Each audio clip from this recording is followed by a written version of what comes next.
no, yo me voy a comunicar para ver cómo podríamos, si no se va a poder pasar el semana número que no, por ahí podemos hacer algunas clases de proyecto, algunas cosas mejor. ¿Está bien? Ya. Ok, entonces, esto ya hemos avanzado, ¿verdad? Tratamiento etcétera. Y después ya hemos entrado lo que significa, ya habíamos visto faringe, esófago, estómago, duodeno, yeyuno, ilion, nos faltaba ver la parte del colon.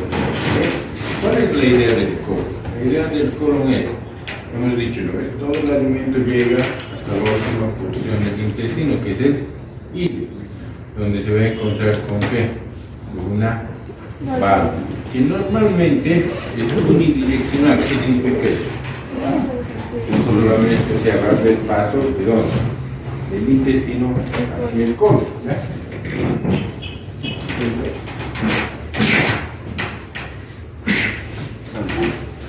En algunos casos, cuando hay una obstrucción del intestino grueso del colon, esa válvula se puede volver bidireccional. ¿Qué significa eso? Si hay una parte del colon que se ha tapado, ya no va a pasar, ¿no? Entonces, ¿qué va a suceder? Va a retroceder. Y si la válvula es incontinente, ¿qué sucede? El contenido del colon va a pasar al intestino. Entonces, a veces cuando les ponemos sondas a los pacientes para ver qué es lo que encontramos, ¿no? Encontramos débito fecal-oideo. Prácticamente el débito es fecal, ¿no? Se quita lo que encontramos. Si no nos tenemos que sorprender, el hecho de encontrar que aquí te ¿qué significa? Que tenemos una válvula incontinente, que probablemente nuestra obstrucción, ¿dónde está? En el intestino grueso. Ya, despierten, pues, no están despiertando. Otra cosa también, ¿ya? Entonces estamos hablando de esta parte, ¿no? Una parte muy importante es que esta válvula, que nosotros tenemos aquí, que se abre y se cierra, más o menos es como el píloro.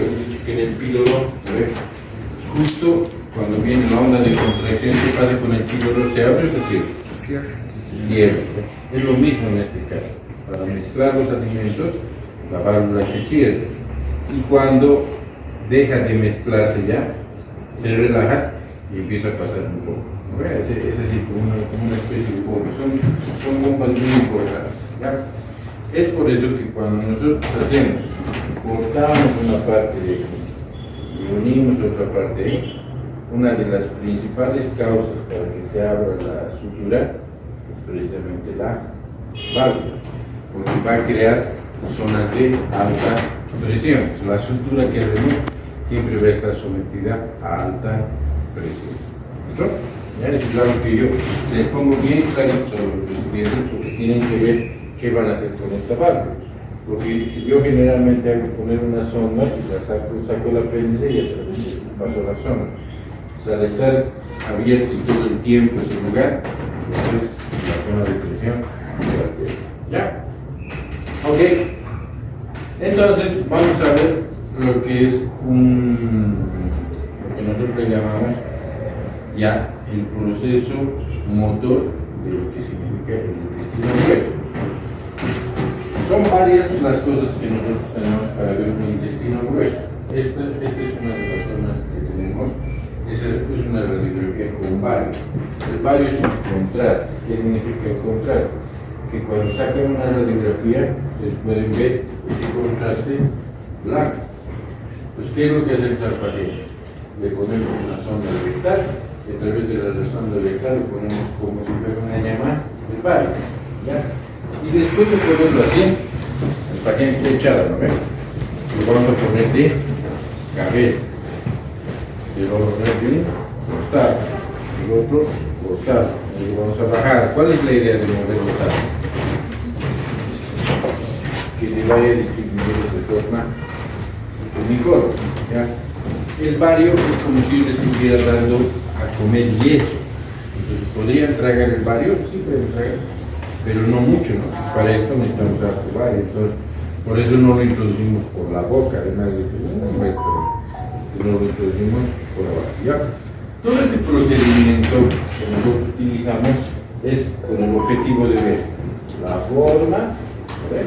El tamaño, podemos medir, y las áreas de contracción, que son las más importantes. ¿Ya? Entonces, vean ustedes, la distensión del recto por las heces inicia contracciones reflejas de su musculatura y el deseo de defecar.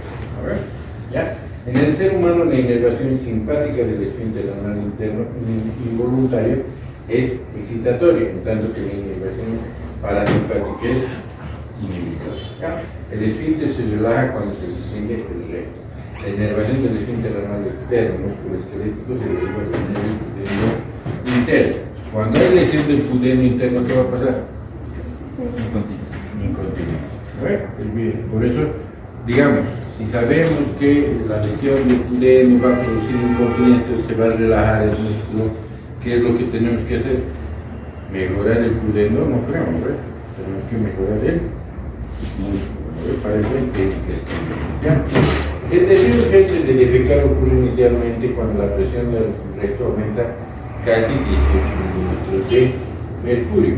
Cuando la presión llega a 55, tanto el esfínter externo como el interno se relajan y hay una expulsión refleja del contenido del recto. A algunas personas les ha pasado eso cuando tienen diarrea intensa, ¿no ves? Ya no pueden, ¿qué cosa? Aguantar. ¿No ves? Y cuando no pueden aguantar, ¿qué pasa? Se relajan. Entonces se sale. Como si fuera como colines. Ya está, listo. ¿Ok? Es por esto que se puede presentar evacuación regular del recto, aunque existe una lesión de la médula espinal. ¿Ya? Entonces es bien importante, ¿no? Nosotros podemos inducir al recto en pacientes parapléjicos, le podemos poner enemitas y eso es que funciona. ¿Por qué? Porque es un movimiento reflejo del propio intestino. ¿Está bien? Ok. Cuando el paciente tiende a defecar, se supone que ¿qué es lo que hace? Se cierra. La contracción de los músculos pélvicos en condiciones normales, esto está así, ¿no ve? Viene aquí y se angula así, es el ángulo de los músculos. Pero cuando se contrae, ¿qué va a pasar con este ángulo? Se va a abrir, ya casi se va a volver longitudinal. Y eso va a permitir la defecación. Mucho tiene que ver en la posición, la forma en la que nosotros entramos al baño es una forma muy occidental, ¿no ve? Que la hemos aprendido. Sin embargo, si ustedes buscan, digamos, a los orientales, sus baños y todos tienen posiciones diferentes. Tratamos de buscar qué cosa, una mejor proporción del ángulo. ¿Listo? Cuando un paciente no puede defecar bien, tiene problemas en la defecación, nosotros podemos recurrir a un estudio que nos permita ver si este proceso se está cumpliendo de forma normal. Y eso es la defecografía por resonancia magnética. También podemos hacer eso, ¿no? Entonces la defecografía es un estudio dinámico primero, o sea, significa de que no es estático, ¿no? O sea, el paciente le va a pedir que puje, que meta aire, que vuelva a pujar, etcétera, etcétera, ¿no? Es en tiempo real, el paciente está en reposo echadito y se realiza con maniobras dinámicas de flujo valsalva y evacuación del recto previamente preparado y distendido con un gel de ultrasonido. En este caso, ¿qué le vamos a poner en el recto? Un gel. ¿Han visto ustedes el gel? Cuando hacen las ecografías le ponen a veces con ese gel, se va a poner al recto y entonces vamos a ver cómo se va moviendo. ¿Ya? Obviamente que ustedes aquí no se hacen, no sé por qué, pero no se hacen. Ok, entonces tenemos aquí otra cosa. ¿Ya? Esto ya es parte de lo, digamos, de lo nuevo que estamos viendo. Nosotros tenemos la colonografía por tomografía computarizada. El principio básico es el mismo principio que nosotros tenemos en el colon por enema. En el colon por enema, ¿qué le vamos a poner? Vale, ¿lo ven? Aquí, ¿qué le vamos a poner? Ahí, nada más. Lo único que necesitamos es que el paciente le damos, digamos, ¿cómo se llama? A lo que toman para entrar al baño, que se llama laxante, un laxante poderoso que se llama Peclexia, un sobre grande que ponen ustedes en agua y eso van tomando. Eso produce una diarrea osmótica importante, prácticamente todo el intestino se vacía.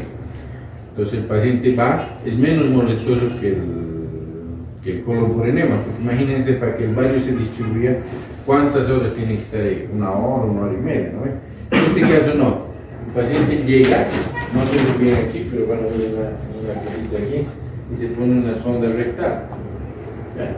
Y de ahí le ponemos un poco de aire. Y con el aire que vamos a hacer, vamos a inflar el intestino.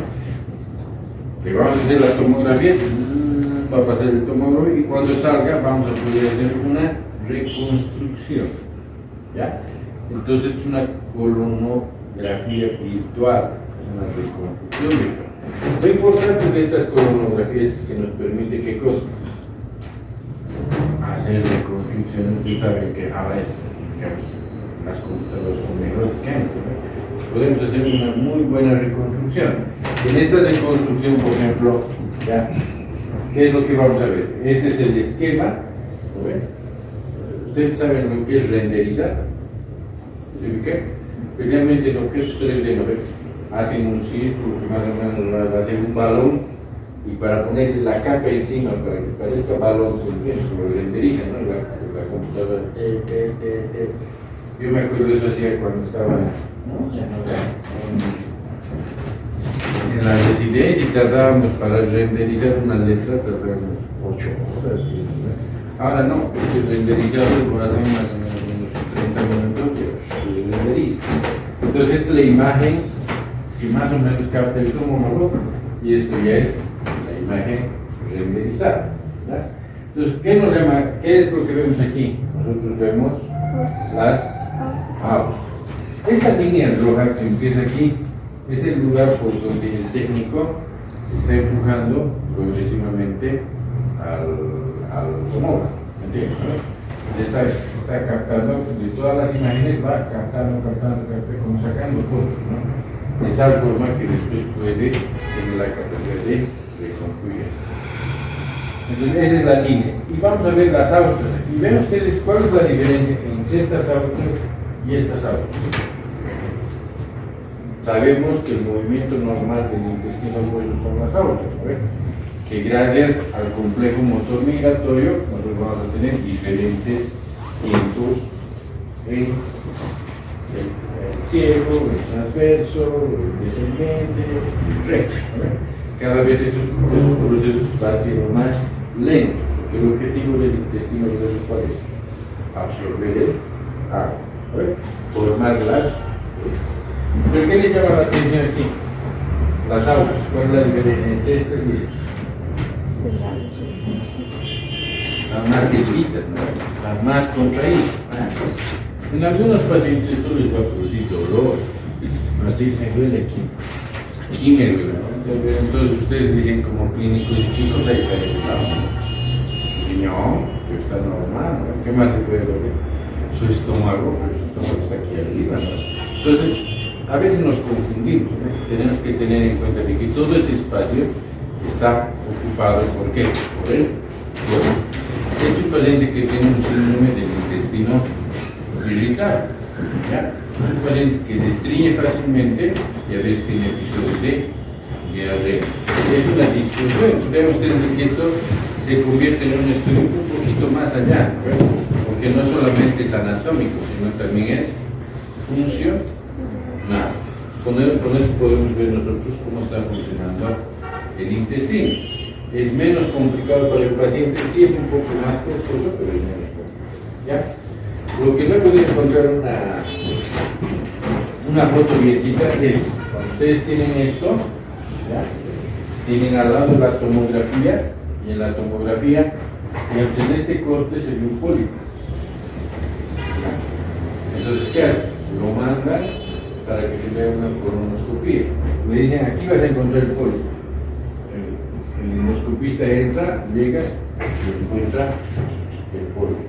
Entonces, esa es la ventaja que tiene ese tipo de reconstrucción virtual. ¿Ya? ¿Está bien? ¿Sí? Con eso terminamos corto. Ahora, 3 o 4 cosas bien importantes.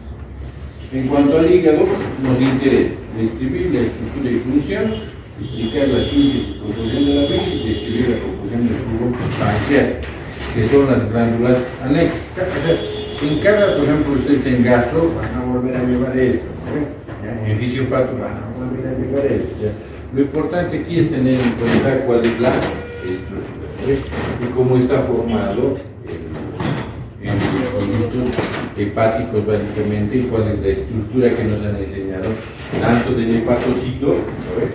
Porque el hepatocito, ¿qué es lo que va a tener? El contenido de mitocondrias. ¿Por qué?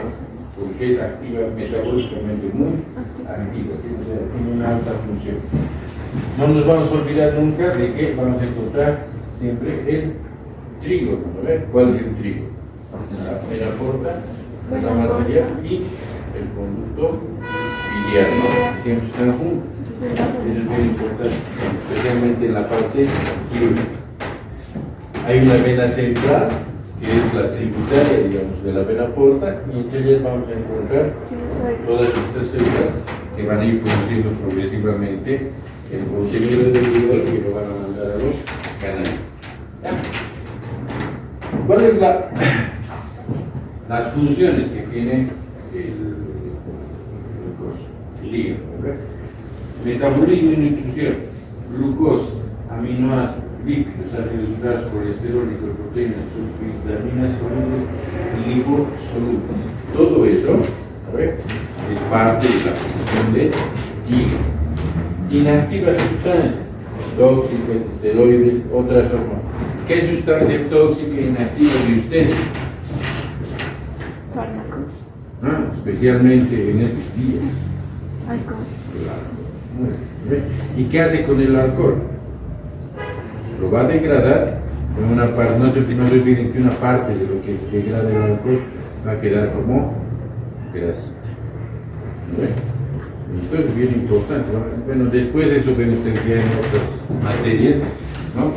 El hígado, antes de ser cirrótico, es hígado graso,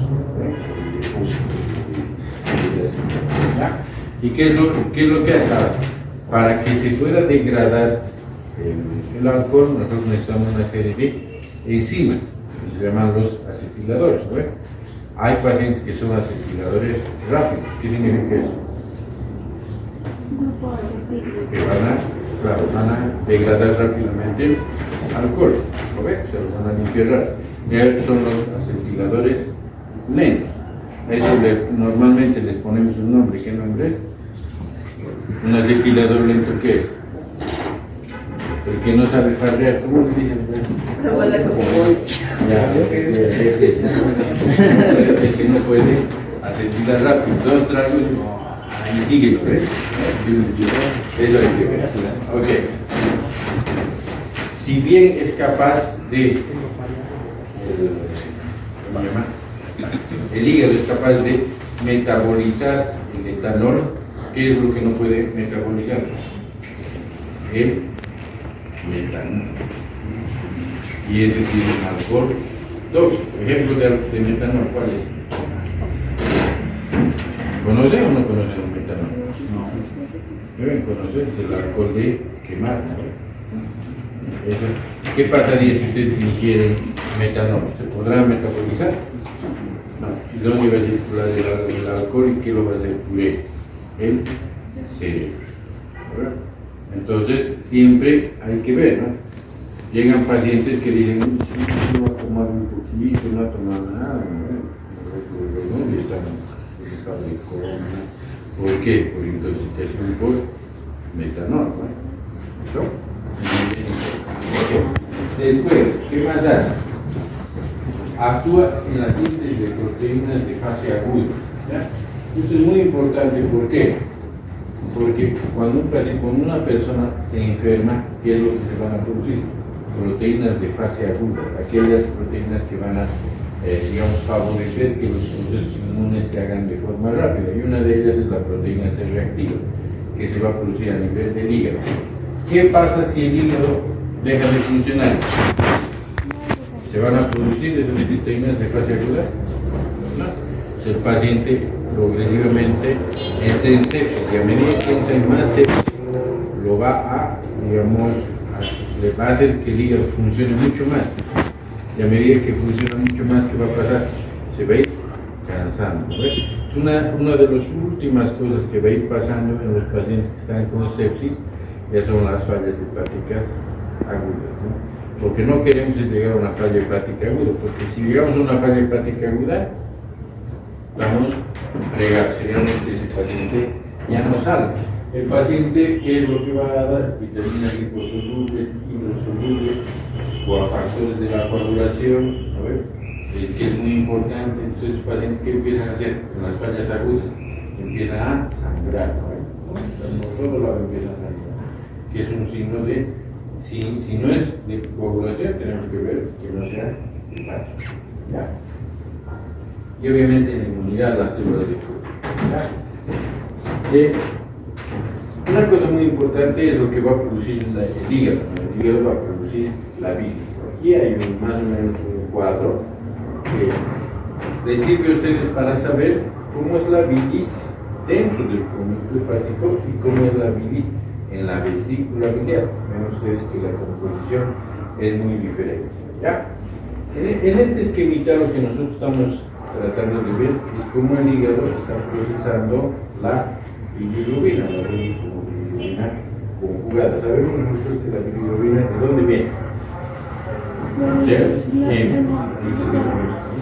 Una vez que el M se parte, entonces va a formar solamente los tetrapiroles a mantener en línea. Se van a volver biliverdina. La biliverdina se va a volver biliverdina con la bilirrubina reductasa, se va a volver bilirrubina. Y va a haber una fracción que es la no conjugada y otra fracción que es la conjugada. En los laboratorios nosotros hablamos de bilirrubina directa y bilirrubina indirecta. A ver, ya. Cuando hay una obstrucción, si ustedes quieren, del conducto biliar, ¿qué es lo que va a aumentar? La bilirrubina directa. Eso nos da una idea más. Ese es igual, para que tengan una idea cómo se va a formar al final y cómo se va a componer la. ¿Está bien? Ok. Otra vez, un poco de las funciones que tiene el hígado. Hemos dicho que el hígado es el laboratorio del cuerpo, ¿no ven? Saben que esto va a ser pregunta de examen, probablemente, ¿no? Alteración química de moléculas biológicamente activas, que son hormonas y fármacos. Muchos de los fármacos que tomamos, ¿no ven? Porque nosotros tenemos, van a actuar, o sea, se van a metabolizar a nivel de hígado. Dos van a metabolizar el riñón y el hígado. Entonces, cuando entren a fármaco, una cosa importante será saber dónde se metaboliza, ¿no? En el riñón o en el hígado. Si se metaboliza en el riñón y el riñón no funciona, ¿qué tenemos que hacer? Ajustar la dosis. Eso es lo que digan mis recibidos, ¿ven? ¿Cuánto le estás poniendo de antibiótico? No normal, pero está con insuficiencia renal. ¿Por qué no le has ajustado la dosis? Ay, eso es que obvio. Si se bota por el riñón y el riñón no está funcionando, pues tenemos que darle una dosis que ese riñón pueda botar. ¿Ya? Producción de urea, ácido úrico y otras moléculas que son más o menos tóxicas. Excreción de moléculas de la bilis, conversión de glucosa a glucógeno y grasa, producción de glucosa a partir de glucógeno. ¿No? Ahí estamos hablando de glucógeno, gluconeogénesis, etc. Eso es lo que mejor es la de bioquímica, ¿no? ¿Dónde vamos? Muy importante.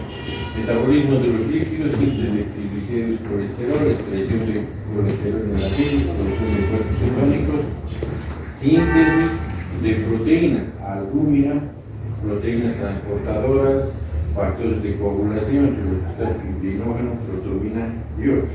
¿Listo? ¿Ya? Y la secreción de la bilis, la síntesis de sales biliares, la conjugación y excreción de pigmentos biliares, que es la bilirrubina. Y esto es lo que hace el hepatocito, especialmente con la urea. ¿Ya? ¿Se acuerdan del ciclo, la circulación enterohepática? ¿Sí? Entonces, por ejemplo, ¿cómo se llaman? Las bacterias van a producir harto amonio, ¿no? Urea, que se va a absorber, va a ir al hígado y el hígado va a empezar a ¿qué? Va a empezar a producir, se va a cargar o se va a sobrecargar. Es muy importante, ¿por qué? Porque cuando el hígado falla, ya empieza a aumentar la concentración de urea en la sangre. ¿Ve? Entonces empieza a aumentar y de pronto el paciente, ¿qué hace? Empieza a poner mal, ¿entiende? Porque la concentración de urea ha ido aumentando. El paciente empieza a ¿qué? Primero a invertir el ritmo del sueño. Eso significa que en el día, ¿qué hace? Ver, y en la noche, toda la noche está despierto. Empieza, hay test que se les pone, empieza a hablar un poquito de coherencia, ¿verdad? Entonces le hacen sumar, restar, multiplicar y empieza a equivocarse.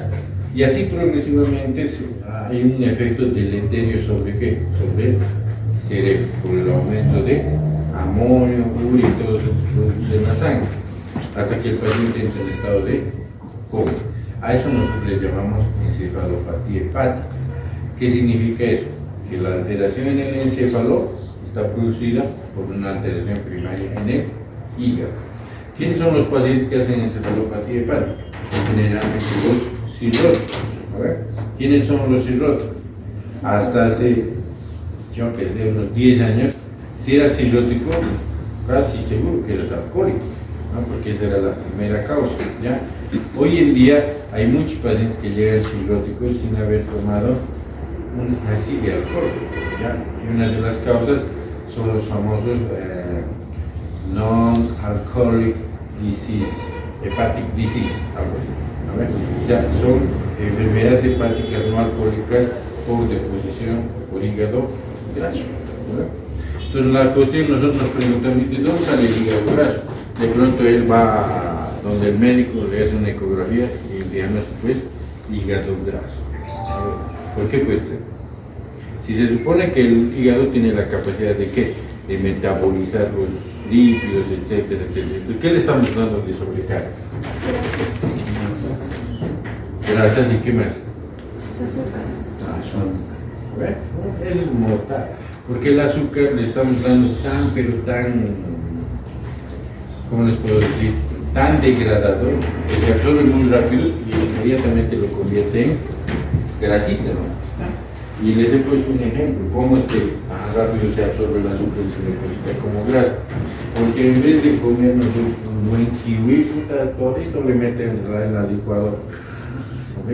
Famoso súper poderoso, nos tomamos y eso se absorbe súper rapidito, ¿no? Es una bomba, se absorbe tan rápido que el hígado entiende que hay una carga muy grande, pues lo va a depositar como grasa y el hígado se empieza a poner grasa. Entonces, vean ustedes de que es una enfermedad que ya corresponde a esta enfermedad, donde ustedes comen puras papas fritas, hamburguesitas, pancitos, Coca-Colas, todas esas cosas que tienen mucha carga. Entonces, el paciente desde muy joven empieza a depositar grasita.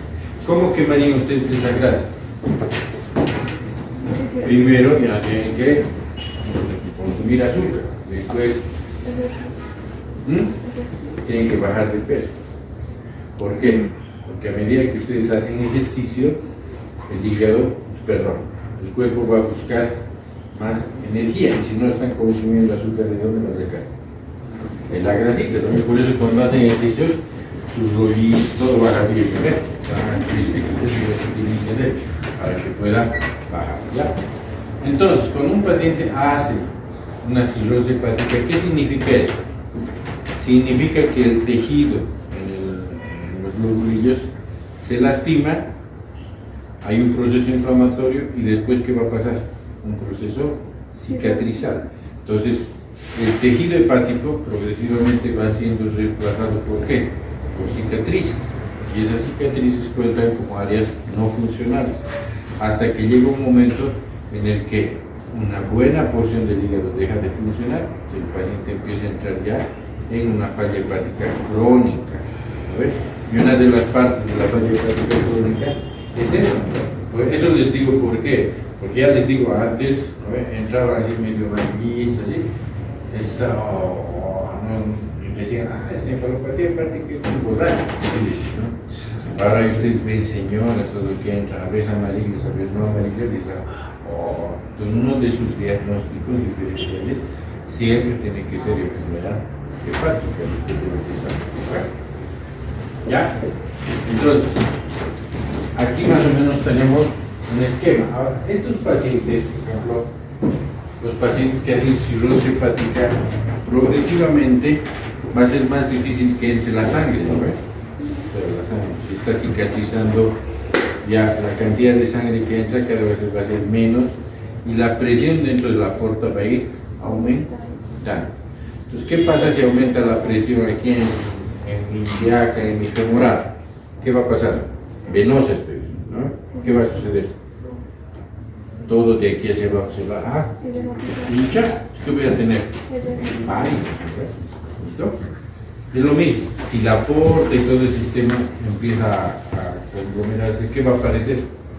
Varices, ¿no? Especialmente las varices esofágicas. Entonces, imagínense ustedes, ya hemos visto un esófago, de gluten pasa por ahí la comida, todo bien. Ahora, ¿qué pasa si ahí tienen varices, venas hinchadas? De gluten come y de pronto unita se rompe y empieza a sangrar. El paciente empieza a sangrar, empieza a vomitar sangre. Esa sangre, ¿qué va a hacer? Va a pasar por el estómago y se empezará a digerir. Hemos dicho que al final se bota y se bota con muy mal olor, ¿no ve? Feo y de color negro, eso lo hemos llamado melena. Pero en todo su camino, ¿qué cosa va a encontrar? Bacterias, ¿no? Que van a consumir y que van a producir, ¿qué cosa? Urea. Entonces el paciente ha sangrado ayer y hoy día viene en estado de coma. Así que, ¿qué ha hecho? Encefalopatía hepática, pero ha hecho por la sobrecarga de urea. ¿Y de dónde viene la sobrecarga de urea? De la hemorragia. ¿Listo?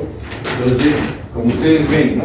La urea, el nitrógeno ureico, todo se puede manejar a través de la infusión urinaria y a través de la parte del colon, ¿no? Tiene esa capacidad. Eso por una parte. Entonces, siempre fijarnos que la urea es muy importante en esta parte. La otra es lo que les había hablado, ¿no? Ese famoso triangulito, ¿no? Que es lo que se va a formar entre lo que es el colesterol, la lecitina y las sales biliares. Tenemos un punto aquí, ¿no? ¿Listo? Este punto está formado por el porcentaje de sales biliares, colesterol y lecitina. Cada vez que nos salimos de ese punto, ¿qué se van a formar? Depósitos. Se va a formar como tierritas, si ustedes quieren. Y esa tierrita después se va a hacer ¿qué cosa? Calcio. Tiene su nombre, no he encontrado, pero ¿saben dónde está el nombre? En el Harvard. En el Harvard tiene su nombre de triangulito, como se les interesa. Pero esto es, digamos, este triángulo es la composición de la bilis y cómo va a dar lugar a la formación de cálculos. Es información que les tenía prometida. Y obviamente volvemos a la estimulación de la vesícula. La vesícula se estimula a través de qué? De varias vías. La más importante es la colecistoquinina. También podemos nosotros tener estimulación vía vagal, así como hay fase cefálica, fase intestinal, ¿no? Igualito nosotros podemos ser estimulados. Y una de, digamos, si nosotros vemos por la posición y todo de la vesícula, la mejor forma de diagnosticar una vesícula es la ecografía, donde nosotros tenemos la capacidad de ver la vesícula completa y absolutamente. No la resonancia magnética, no la tomografía, ¿sí? El 95% de las patologías las diagnosticamos con una ecografía simple. ¿Cuál es el problema? De que el que hace la ecografía es dependiente de quién la haga. una sombra es una cosa para ti, es otra cosa para mí. De eso va a depender de qué, de la formación que haya tenido el que hace fotografía. Ya, últimamente, a veces nosotros tenemos problemas, ¿por qué? Porque muchos, digamos, con el auge del trabajo en Bolivia, salen como médicos y no encuentran trabajo. Entonces van a buscar algo que les pueda, y aparecen los famosos cursos, ¿no ves? Que incluso imparten en universidades muy raras, que son 6 meses y hacen ecografía. ¿No ves? Es bien difícil, pues, que en 6 meses hagan lo que tendrían que hacer en 3 años. Entonces ahí tenemos problemas, porque tenemos personas que hacen ecografías muy extrañas. Nosotros a veces nos ponemos susceptibles, por lo menos en el hospital, llegan con ecografías extrainstitucionales y ¿qué tenemos que hacer? Pedirle ecografía institucional, pero eso es un costo para el Estado y además que es tiempo, ¿no ves? Entonces, llega en la mañana, en la tarde recién, están en la ecografía, nos puede ir todo el día, pero sabemos eso, ¿no ves? Si ustedes quieren ver algo del hígado y especialmente de la vesícula, ¿qué es lo más importante? La ecografía. Y después tenemos, esto ya saben, pero pues creo que sacan fotos que hacen para el examen, ¿no? Que son las enzimas del páncreas. El páncreas, ¿qué tiene que hacer? Tiene que volverlo todo líquido, ¿no ven? Si se han comido así por glotones un pedazo de carne o una papa entera, ¿no ven? Eso tiene que volver líquido, lo tiene que licuar. Ese es el objetivo principal. Ahora, yo tenía un profesor que decía, la pancreatitis aguda, la grave, es como si le hubieran puesto una granada en el abdomen de un paciente. ¿Por qué? Porque cuando se activan las enzimas, ¿qué va a hacer? Sí. Se va a comer páncreas, se va a comer todo lo que hay ahí, ¿ya? Como tiene elastasa, también se va a comer ¿qué cosa? Vasos sanguíneos. Y entonces va a haber lugares donde va a sangrar. Por eso las pancreatitis graves también se llaman pancreatitis necrohemorrágicas, ¿no? Porque no solamente se va a comer todo el tejido, sino vasos sanguíneos, entonces cada vez va a sangrar, va a haber. Entonces, lo que les decía, la pancreatitis va a variar desde que entra un paciente vomitando con dolor abdominal hasta que entra un paciente con el drama pancreático desde la cual entra y termina muriéndose en menos de 24 horas. ¿Ya? Es bien importante. Sin embargo, esa estructura que ustedes están viendo, microscópica del páncreas, etc., pasa la pancreatitis y todo vuelve a la normal. ¿Listo? Hay muy poco, no es como en la cirrosis en el hígado, ¿no ven? Que poco a poco se va destruyendo. No. O sea, la pancreatitis aguda, prácticamente todo vuelve a la normalidad. Cuando no vuelve a la normalidad, ¿qué nombre le pondríamos? Pancreatitis crónica, que es otro diagnóstico. La pancreatitis aguda es diferente. ¿Ya? Tenemos ahí la secreción de bicarbonato, ¿sabe? Que es una de sus funciones. ¿Ya? La activación de las enzimas del tubo pancreático. Por ejemplo, ¿cómo se activan las enzimas pancreáticas en la luz del intestino? ¿Cómo se activa? A través de la enterosina. Entonces yo les puedo poner esa pregunta sin poner ahí por qué son necesarios los mecanismos. Sabemos de que si se activara, ¿no?, adentro del páncreas, le va a dar su pancreatitis, ¿no? Ok, creo que ahí hemos llegado al fin. Entonces, hemos revisado, hemos hecho una especie de viaje, ¿no?, a través de lo que es el sistema digestivo.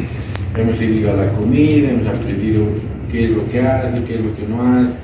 Espero que haya sido beneficioso para ustedes. Sin embargo, tengo un mensaje. A ver, no solo es medicina, tienen que ver otras cosas. Y esto se lo traigo para ustedes, para que vayan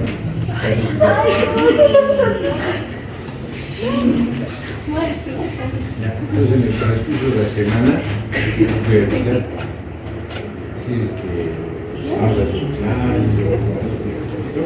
Muchas gracias por